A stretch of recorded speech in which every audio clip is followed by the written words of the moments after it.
الساحل بيت مال، والقبلة خوف، والشرق بيت نار، والتل لا تشوف.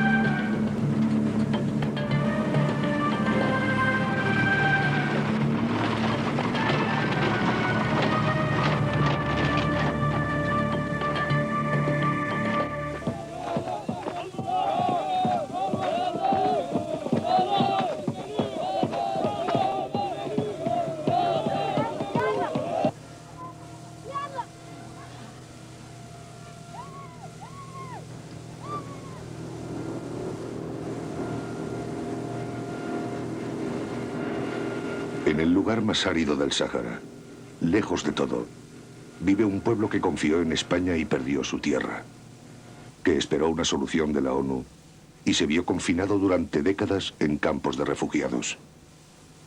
Hoy siguen esperando, pero ya no confían.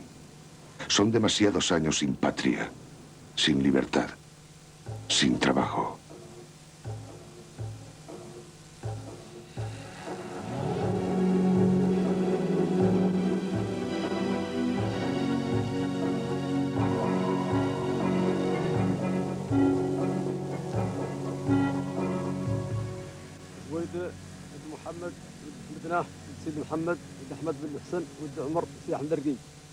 Los ancianos saharauis recuerdan los nombres de sus antepasados, remontándose más de 30 generaciones. Los pobladores del Sáhara no tienen historia escrita, solo les queda la memoria. Pero mantienen vivo el recuerdo de los tiempos difíciles y las epopeyas de grandes caravanas perdidas en el desierto, las desventuras de comerciantes burlados y las peripecias de amantes que se enfrentaron a sus familias.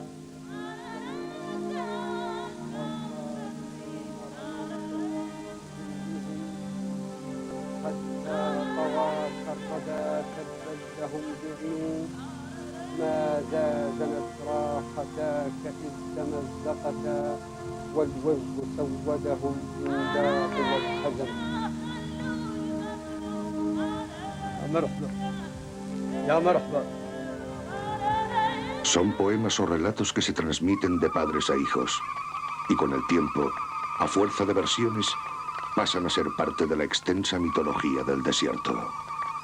El sueño de cualquier saharaui era que su primogénito llegara a tener una gran familia y muchos camellos, convirtiéndose en un hombre respetado y poderoso.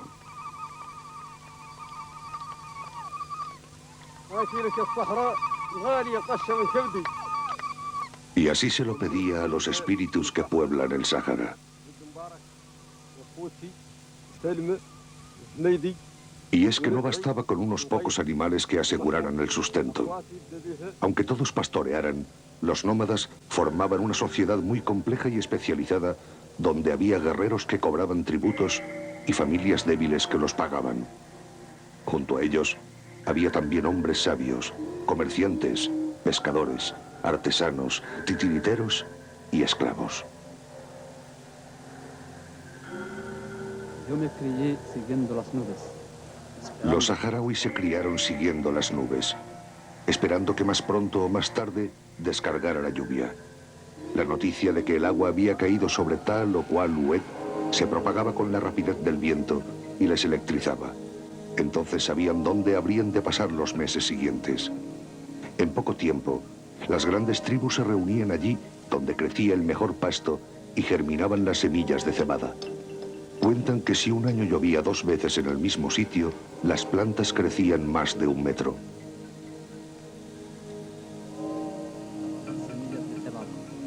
La tierra buena para sembrar se repartía entre todos y siempre se guardaba un poco para los que llegaran después. Así, siguiendo las nubes, los saharauis pasaban su infancia mientras aprendían a reconocer cada montaña, cada hued del desierto. Pasé mi infancia y aprendí a reconocer cada montaña, cada hued del desierto. En los campamentos, que en lengua hasaníes se llamaban friks, Los hombres mayores gozaban de un respeto absoluto y gobernaban la vida. Los jóvenes se internaban en el desierto con los camellos en busca de pastos, viajaban para comerciar con los animales y hacían escapadas a otros campamentos para cortejar a alguna muchacha.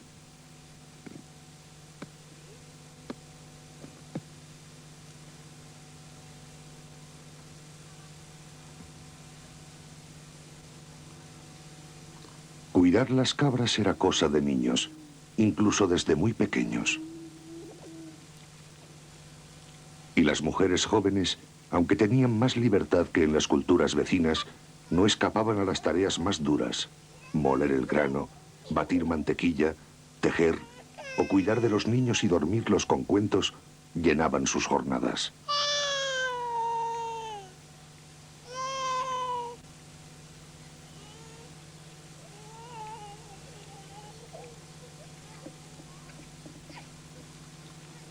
Las leyes de solidaridad eran necesarias para sobrevivir en una tierra tan hostil, y todos las aceptaban. Si por una desgracia alguna familia perdía sus rebaños, los demás acudían en su auxilio con un par de ovejas, un poco de grano o incluso una camella preñada.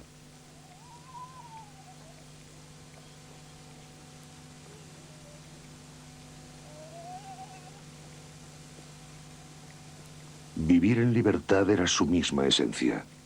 Nunca tuvieron cárceles, ni códigos, pero las leyes eran muy claras. Las injurias, los robos o incluso los homicidios se compensaban con animales. A veces no se encontraba la manera de llegar a un acuerdo, o una familia se creía lo bastante fuerte para no pagar tributos.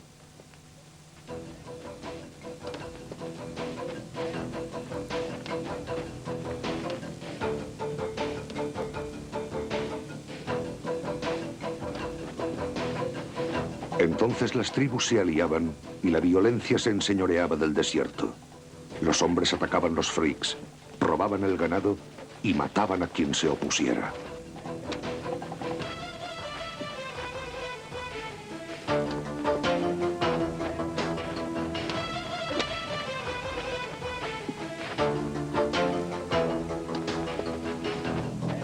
Cuentan que hace muchos años, el hombre más sabio del Sáhara se vio amenazado por 40 jinetes de Mauritania que, envidiosos de su poder, querían destruirle. La Mami, que así se llamaba el hombre sabio, adivinó su expedición y por la noche, con la ayuda de Alá, los transportó de nuevo a las arenas mauritanas con sus animales y todo su equipaje, sin faltar ni las cuerdas de los camellos, volviendo al punto de partida.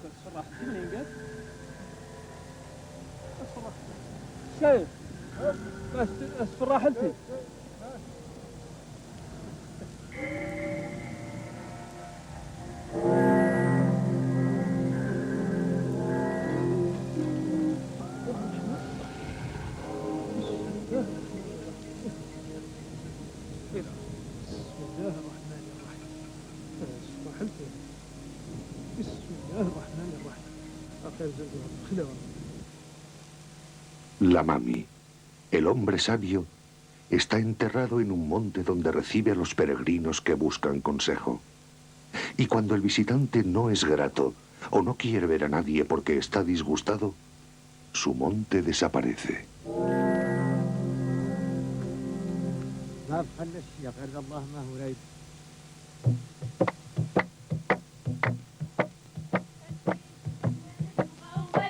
Y dicen, afirman los saharauis, que esta historia no es ningún cuento.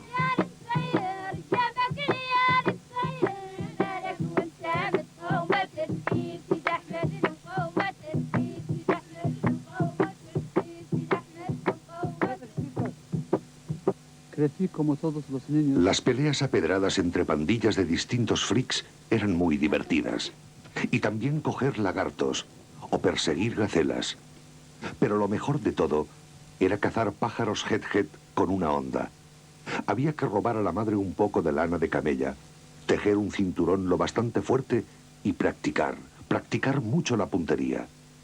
Luego, si la caza tenía éxito, comían el corazón del animal y eso les hacía más inteligentes. Así eran los juegos de los muchachos en cada fri, en todas las tribus, en cada lugar del desierto. Te comías el corazón. الرقيبات وبلاد دليل والشرفة ويتلحسن للزرقيين والعروسيين وأهل الشيخ ملعينين وفي لالة وتوب والد وولاد سيدرارين. هذه قبائل أهل الصحراء كاملة على قدها غير إلا كيف أعراش النخلة ويجدر إلا واحد يجدر الصحراء. وكل عائلة فيها قرضة قبائل يا غير الاسم إلا واحد. Era un territorio sin fronteras. Todas las tribus se mezclaban, aunque tenían unos asentamientos tribales determinados. Estas tribus, algunas tienen un tronco en común, otras tienen un tronco diverso, pero los unía simplemente el asentamiento territorial y la cultura, el idioma. Vivían según el tiempo donde podían moverse, pero que siempre estaban, sabían que creían en su unión, porque cada vez que se necesitaban, o cada vez que hay una guerra o hay algo que tienen que unirse para ello. Ante el objetivo común, es decir, la personalidad saharaui y el objetivo de lograr un territorio, un país independiente, donde todo el mundo se siente que tiene la misma cultura, los mismos ideales, los mismos objetivos económicos, sociales y políticos.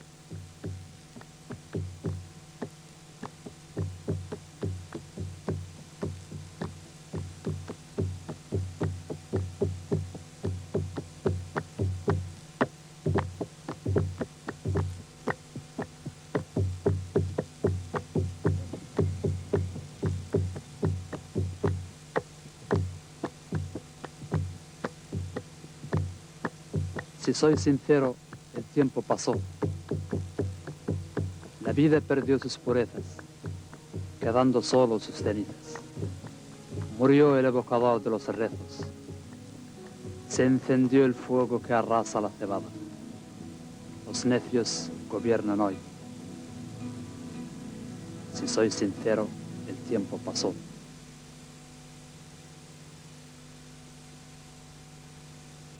Dicen los nómadas que en el oeste el clima es suave, que en primavera y verano la brisa atlántica sopla todo el día. Dicen que las noches son tan suaves y la vida tan serena que todo incita a la seducción. Y aunque los padres de las niñas arreglaran sus matrimonios y las casaran muy jóvenes, los saharauis se divorciaban y volvían a emparejarse sin mayores problemas.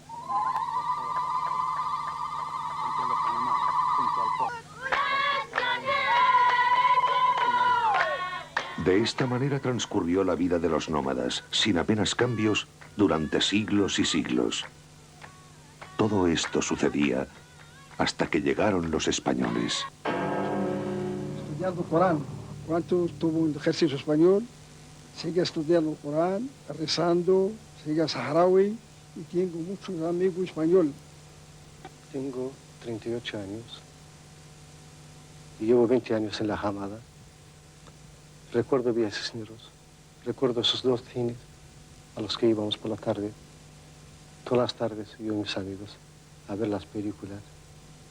Que recuerdo de ellas las películas de Sam Peckinpah, de Orson Welles, de Alfred Hitchcock. Y recuerdo también los cantantes como Marisol, que fue novia de casi todos los saharauis, Víctor Manuel y Nino Bravo.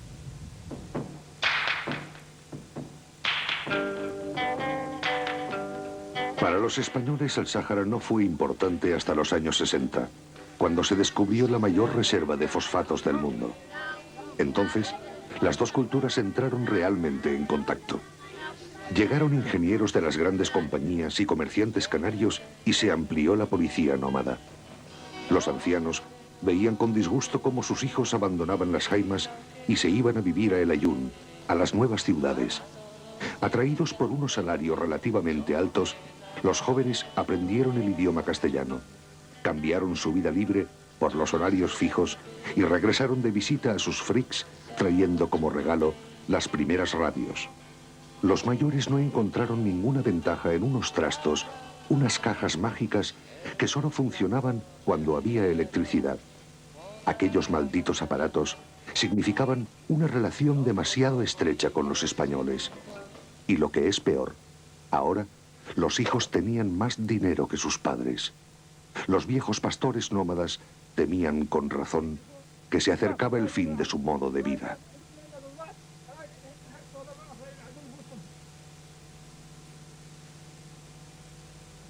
En efecto, la locura del consumo prendió con mucha rapidez.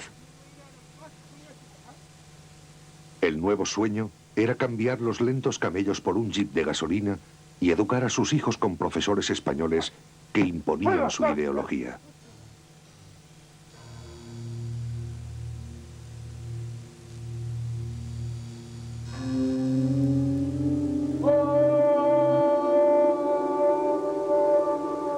Una y otra vez. El profesor,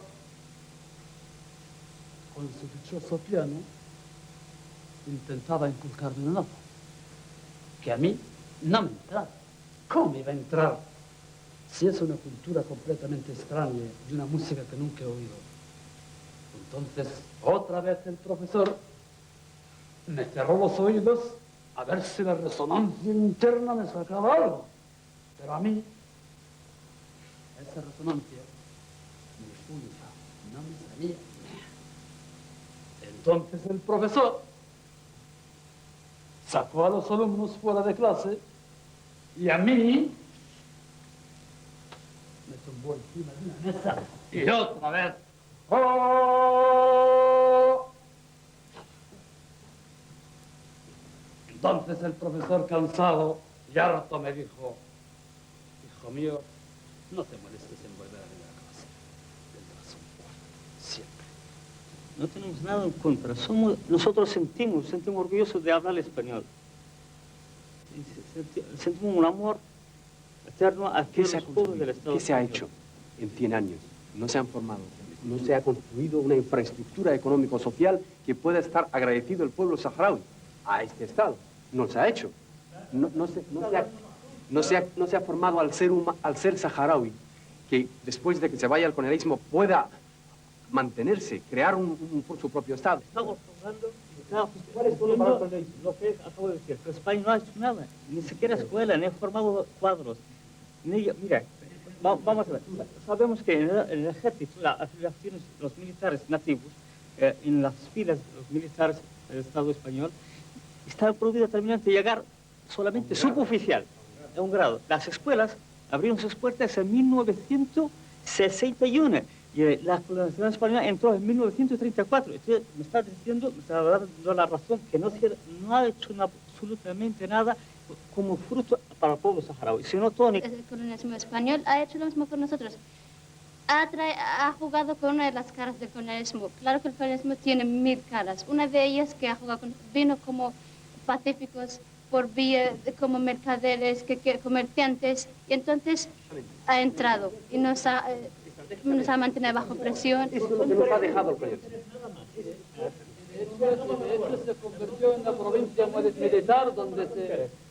Hacer sacrificio a un pueblo, o oprimirlo, como tú has dicho, para su propio interés. No es por el amor humano solamente. Es ley debido al colonialismo, tanto español como francés. ¿Dónde hay un Cervantes aquí? Para mantener esa cultura española. Somos nosotros quienes han creado nuestras escuelas y hemos mantenido esa cultura. Un mal no se paga con otro. Lo cierto es que ocurrió lo que ocurrió en un momento muy difícil para España. Y los desaprensivos y los aprovechados que existen en todas las partes del mundo han aprovechado ese momento para hacer la más asquerosa jugada que han hecho con el Sahara.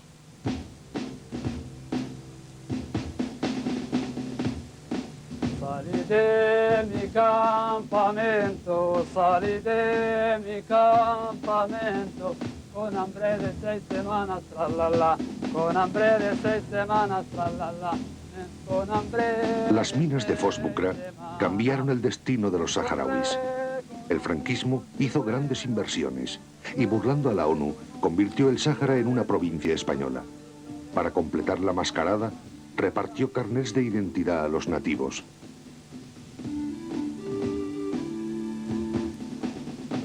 En mitad del desierto se alzaron las primeras instalaciones industriales.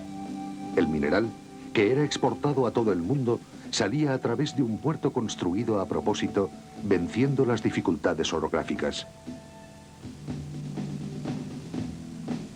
Se preparó a muchos nativos para trabajar en tareas subalternas, pero relativamente especializadas. De la península llegaron más soldados y las primeras visitas de ministros.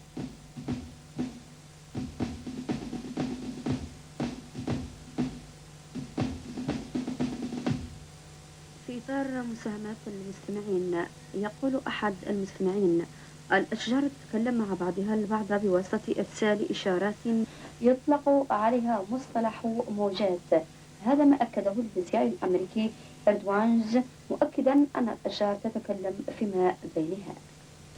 ويشير الأمريكي أنه توصل إلى اكتشاف هذا السر باستعمال أجهزة إلكترونية معقدة تلتقط صراخ الخطر. Pero los españoles no sedujeron a todos con sus sueldos.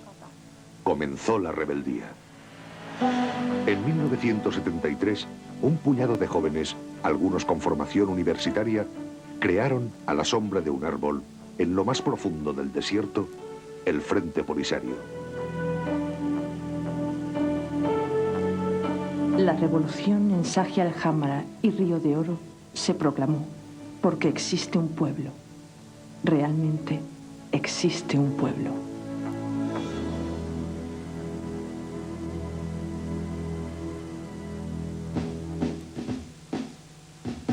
El Frente Polisario era un movimiento en favor de la independencia y se proponían forzar al gobierno de Madrid, hostigándole con acciones guerrilleras.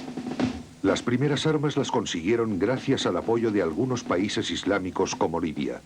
Con ellas, atacaban puestos aislados de policía.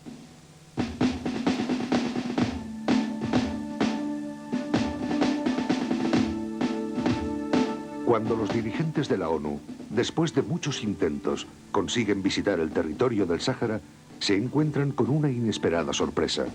Decenas de miles de saharauis, casi toda la población, recibió a los altos funcionarios con banderas y pancartas en apoyo al Frente Polisario.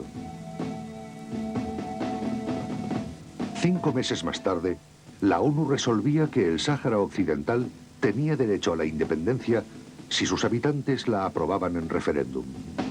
Desde ese momento, y durante los próximos meses, todo sucedió con mucha rapidez.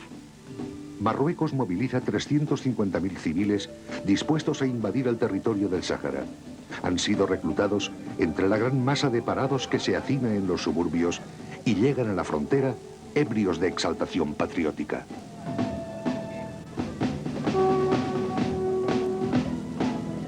Mientras tanto, el príncipe Juan Carlos visita el Aaiún para tranquilizar a las tropas y a los propios saharauis.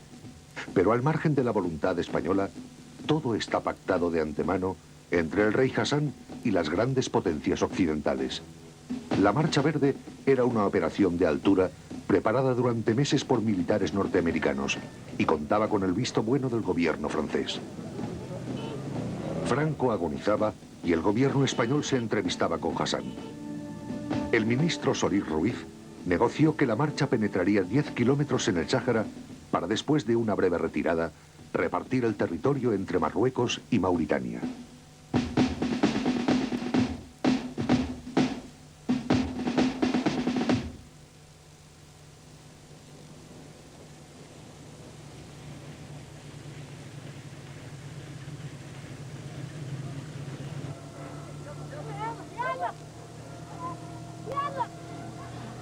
Los tanques del rey Hassan sustituyeron muy pronto a los civiles de la Marcha Verde.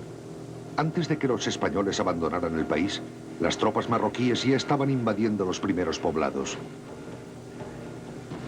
Querían concentrar a los saharauis en las ciudades grandes, eliminando el nomadeo y las aldeas donde los polisarios pudieran refugiarse. Cuando entraban en un poblado o encontraban un frig, los invasores detenían a los jóvenes, ametrallaban los ganados y destruían las casas o quemaban las jaimas. Los nómadas que se encontraban en el sur huyeron a las extensas tierras de Mauritania. Los demás, guiados por los jóvenes del Polisario, se encaminaron hacia el este buscando la protección de la frontera argelina. En pocas semanas, 2/3 de la población saharaui estaba en el exilio. El éxodo tuvo unas consecuencias terribles. La falta de agua y alimentos, las terribles temperaturas, el agotamiento, acabaron con miles de vidas, sobre todo entre niños y ancianos. Llegando al límite de la sinrazón, la Fuerza Aérea Marroquí atacó con napalm y bombas de fragmentación una y otra vez las columnas de refugiados y los asentamientos provisionales de los campamentos.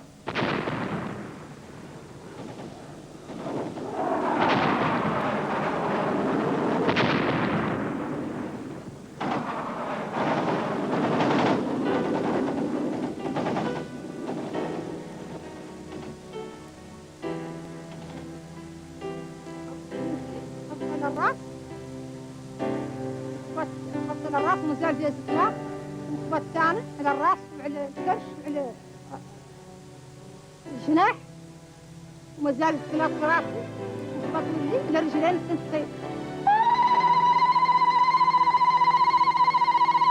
هذا الحبس كان ظلمة، ما كان فيه ضوء، كان فيه تعذيب دائم. احنا كنا 66 في واحد في جناح. زنزانة مظلمة، جردوني بطحوني على كرسي يبطوني على الكرعين، ومن فم داروا خرقة على عينية وعلى فمي، صبوا علي من الموسخ الممزوج برائحة تبول.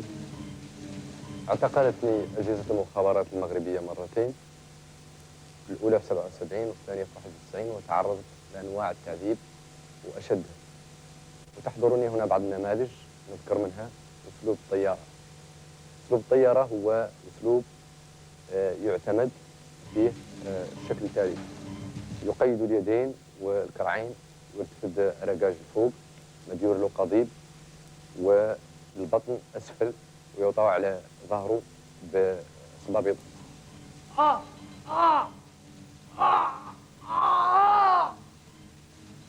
واحتلونا موريتان ودخلوا علينا في ما بين قوينيت وسر، وعملوا لنا هكذا ديار العلايات خرطوط، وحبسوني انا ودفعوني للمغرب، وتميت محبوس في المغرب الى سنه 79. هربت عليهم وجيت للعائله وانقبتها وجبتها هناتي وانخرطت في جيش الجبهه. En los primeros campamentos improvisados, los niños continuaban muriendo, víctimas del sarampión y la disentería. Con armas procedentes de sus aliados, los hombres del Frente Polisario comenzaron a practicar la guerra de guerrillas en el desierto, algo que según los estrategas occidentales era imposible.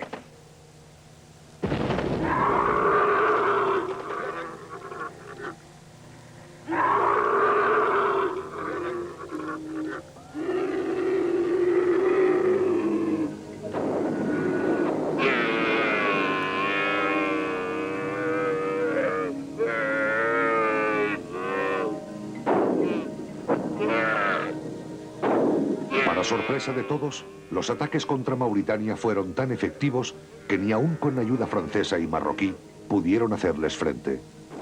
Sumidos en la ruina económica y tras varios golpes de Estado, los mauritanos firmaron la paz con la guerrilla polisaria. Marruecos se apropió entonces de todo el territorio. Ante la indiferencia de los gobiernos occidentales, de la propia ONU y de la prensa, se estaba llevando a cabo un atroz genocidio. Durante el primer año de la invasión, murió el 10% de la población saharaui.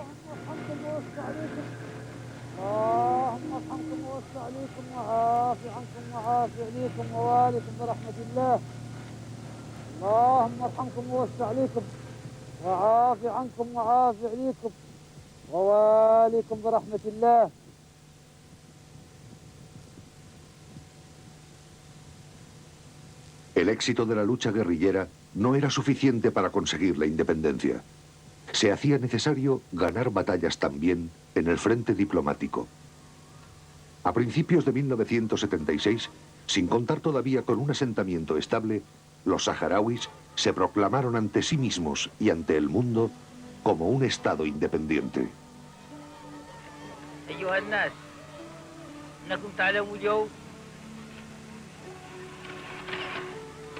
حسب كما تجسد في الشعب الصحراوي في إرادته وطبقا لميثاق الأمم المتحدة في حق تقرير مصيره بنفسه لنفسه إعلان الجمهورية في الصحراء. Finalmente, Argelia les asignó una zona donde instalarse y esperar una solución al conflicto. Cerca de la ciudad de Tinduf, en uno de los lugares más áridos del mundo, comenzaron a levantar sus jaimas, en el desierto de la Hamada.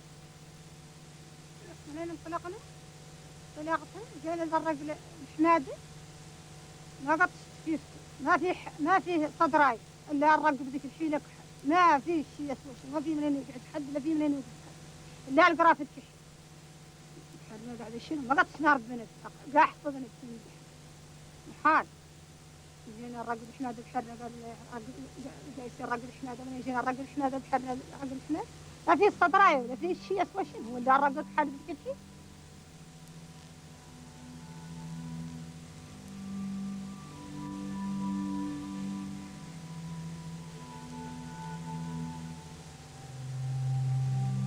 Se abrieron pozos y de los resecos pedregales de la Hamada surgió el milagro. Cultivadas con mucho esfuerzo, unas pequeñas huertas proporcionan vitaminas a los enfermos y a los niños.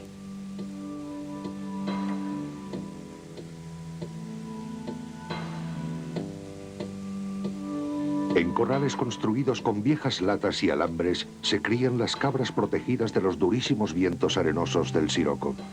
Gracias a estos animales, los refugiados pueden disfrutar pequeñas raciones de carne y leche fresca.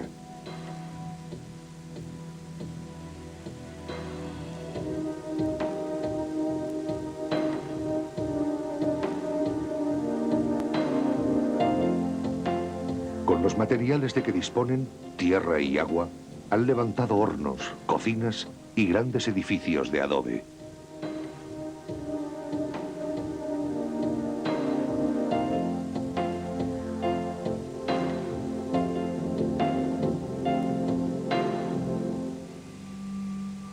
En pocos años, los saharauis han transformado su parcela de desierto, pero no habrían podido sobrevivir sin los alimentos y las escasas medicinas que reciben de la ayuda humanitaria internacional.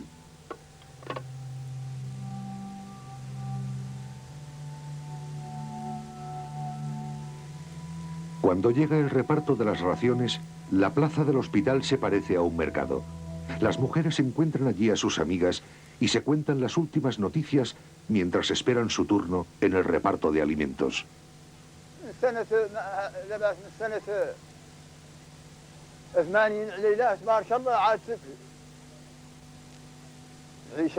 ممكن ما شاء الله وقارض الشعب فتيلا ومثمونك وقرض الامكانيات وقرض الخير على كل صنف تبارك الله ومازال به ظرف عايشين فيه المواشي وعايشه فيه عايشه فيه موريتان وعايش فيه المغرب اللي جاي يهرم من عنده اللي هو عاش هون كامل وعاد بامكانياته وعد الاموال.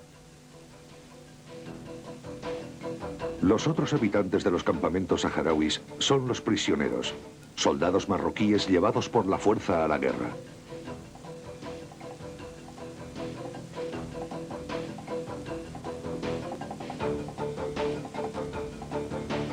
Todos ellos viven una situación kafkiana porque su país se niega a reconocer que existen y mucho menos admite intercambiarlos por prisioneros saharauis. Algunos llevan casi 20 años esperando una libertad que siempre se pospone. Je m'appelle Lieutenant Hamid Adel. J'ai été capturé en 1977, il y a presque 18 ans. J'ai été capturé en Mauritanie. Actuellement, je vis dans un centre avec maison de troupes, les prisonniers. Nous vivons une situation très bonne, nous sommes bien traités. Concernant l'échange de prisonniers, le Maroc au départ n'a pas accepté. Mais actuellement, ce problème est entre les mains des Nations Unies.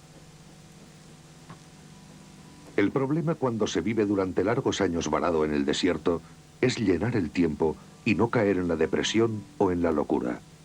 En los campos, todo el mundo tiene algo que hacer. Incluso los prisioneros disponen de talleres.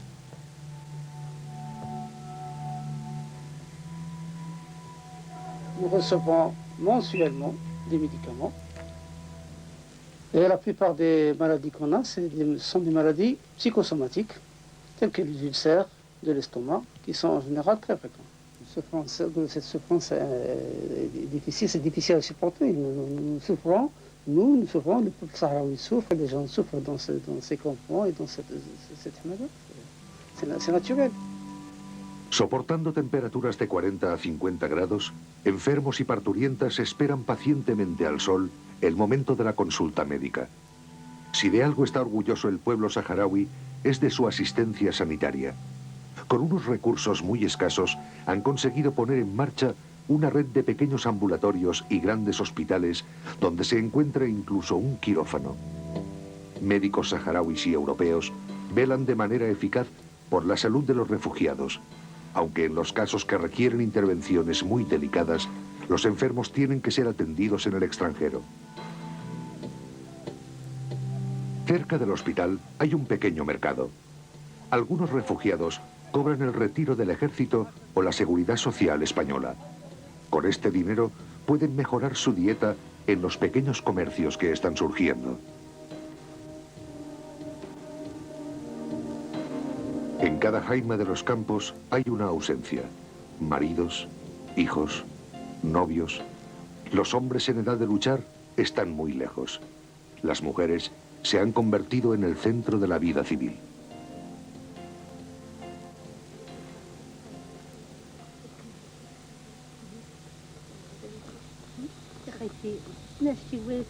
محمد متخطين زين يطلع على خلي حق نمشي يا عمري ما ريت كان زين عليها زين عليك يا ولادي زين عليك حتى الترزي يا عمري زين عليك تبي ما يعاد ارجع بقى احنا نقرا عنه خليني نقول لك سمعت بداية كحل عينيك لين عبد اليوم منين قيست شي نمشي بالصحراء ونتحفل وين انا مع انت مو قاعده شنو تقولي تخطي خيتي ملي Las mujeres trabajan en los talleres y organizan el reparto de alimentos, lo mismo que cuecen el pan y asean sus jaimas. Además, se ocupan de la administración y las tareas de formación en la retaguardia. De manera imperceptible, están gestando una revolución sin precedentes en los estados islámicos. Por primera vez, tienen vida social. Saben leer y escribir e incluso la mayoría son universitarias. Y ahora son las muchachas y no sus padres quienes eligen a los novios. Las jóvenes, cuando pueden ver una tele, siguen los culebrones egipcios, pero también están informadas al día y opinan sobre política internacional. Desde el exilio, en condiciones penosas, las mujeres saharauis han dado un gran salto en apenas 2 décadas. Solo echan de menos a sus compañeros. هذه الأجيال اللي قاعد يسوون في هاي الحمادة ندورنا نرجع ندور حريتنا التامة ندور استغلالنا هذا هو اللي ندور وهذا هو اللي عاطين فيه أولادنا عاطين فيه دمنا عاطين فيه جهودنا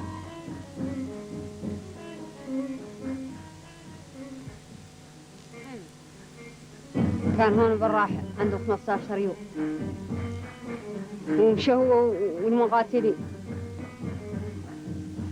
مشاو قاسوا بلد القتال وعندهم ياسر من كدارات وعندهم ياسر من الصعوبات يتحدث عنهم دور الاستغلال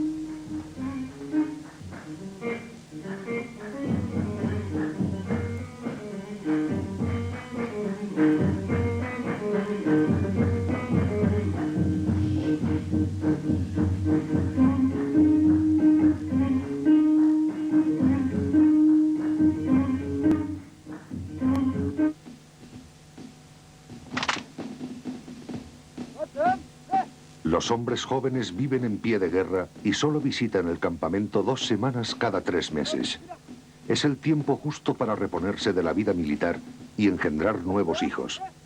Por pura supervivencia, los saharauis son natalistas hasta el punto de que en los años que llevan de exilio han multiplicado por 3 su población.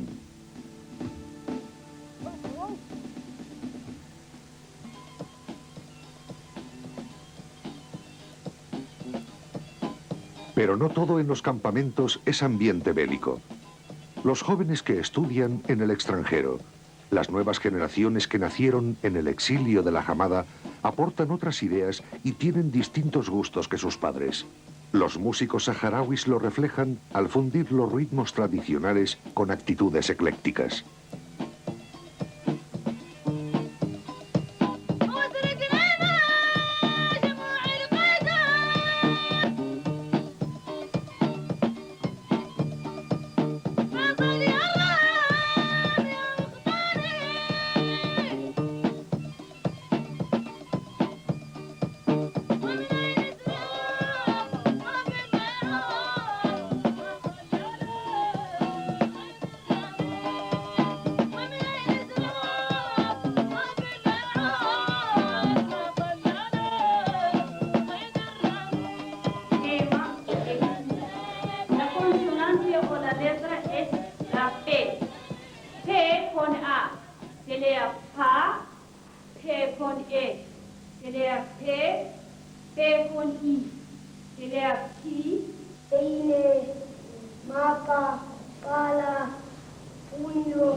Yo, por ejemplo, nunca quise preguntarle a mi mamá, ¿y dónde he nacido? ¿Cómo lo he hecho? ¿Y cómo era el lugar? ¿Y cómo era nuestra casa? Siempre le hago estas preguntas porque lo he dejado desde muy pequeña y no me acuerdo cómo es. Pero bueno, aunque seamos una generación sin memoria con respecto a esa tierra desde muy pequeña, somos parte de ella, somos sus hijos, tenemos que defenderla, que ese es nuestro objetivo. Una diferencia entre lo que se llama recuerdos y memoria, que son dos cosas diferentes. Claro. Tener recuerdos de algo es a nivel personal, pero la memoria de una generación es otra. Perdón que te diga. Creo que el concepto de memoria, es que estamos diferenciando dos cosas. Para mi punto de vista, cuando estamos hablando de generación de memoria, hay diferencia que las vivencias. Las vivencias son una cosa. El proceso como tal es una concatenación de generaciones que una va dejándoselo a otro.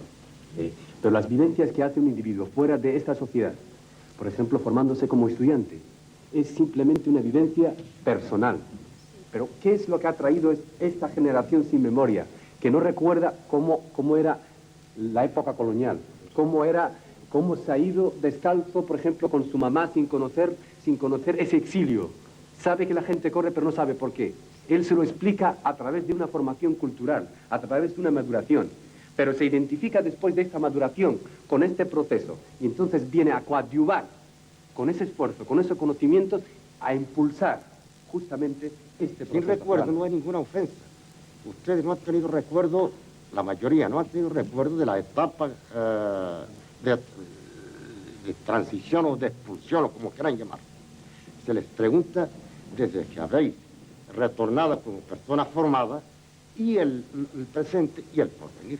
¿No es esa su pregunta? Para mí la memoria es lo que lo transmiten o narran sus padres o la orientación política de su pueblo al individuo. Esa es la memoria, para tener recuerdo de algo. Usted no puede vivir de lo que le explican. Usted vive de acuerdo a No. Pero la memoria para memorizar una cosa, tiene que estar narrada para ti o escrita y un humorista. O que la hayas vivido. Pero vives en el proceso. Entonces la generación de esta señora, toda su memoria, le van a contar la revolución, su revolución o sus...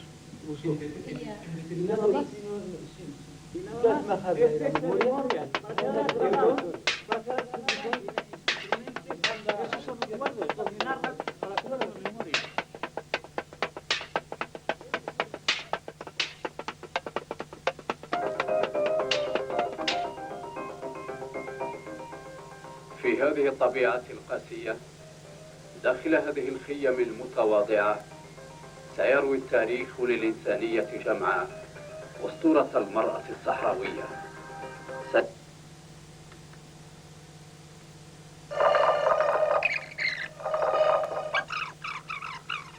La República Saharaui mantiene embajadores en más de 80 países y se hace oír en todos los foros internacionales. Pero la voz de Marruecos también suena fuerte.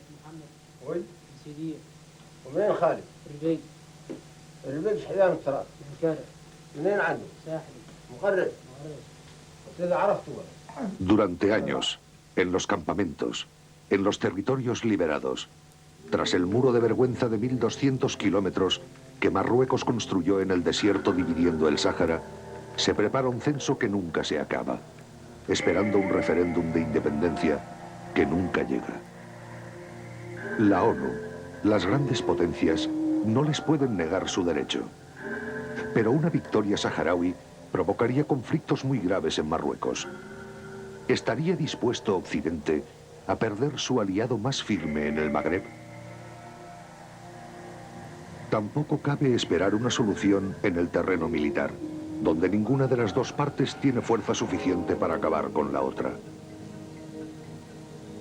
Quizá los tiempos felices del pastoreo nunca vuelvan. Han cambiado demasiadas cosas, pero los saharauis tienen ahora más población y mejor preparada que nunca para construir un país viable y próspero. Tienen mucho a ganar.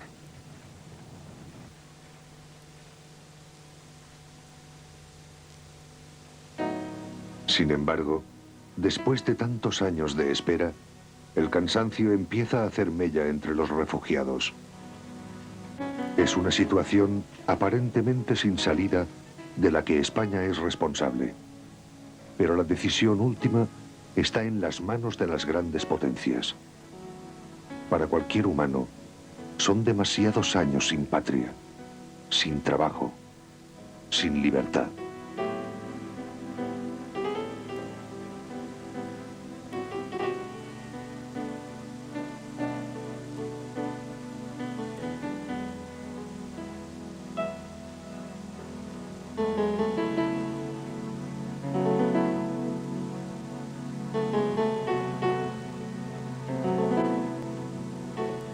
Si esta situación se perpetúa, nadie sabe hasta dónde podría extenderse el conflicto.